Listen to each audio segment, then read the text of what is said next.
sitrikaza olo hiraraka ny tenanao de inonay famboly verina indray velomary malalo zay mamina indrindra fa mila ho adala raha nilaozanao ny findra tsaroanay tokoa reo andro teo aloha izay vitanao de tsy voasoloko dadao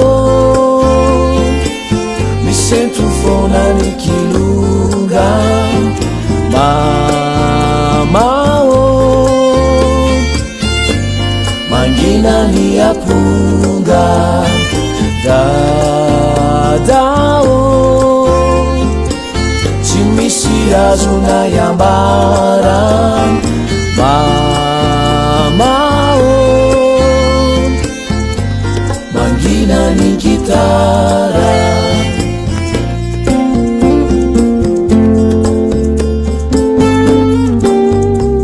tsy misy maasakana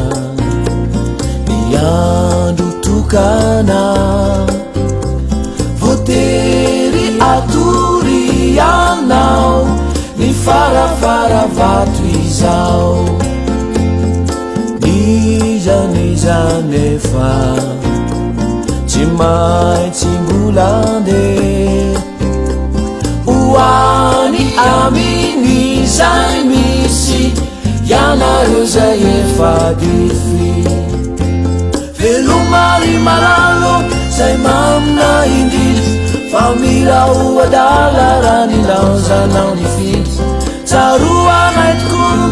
ro ny andro zay taloha izay vitanao de tsy voasoloko dadao misento foana ny kilonga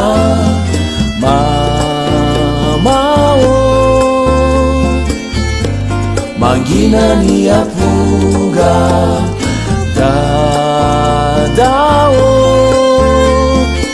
tsy misy azona iambara mamao mangina ny gitara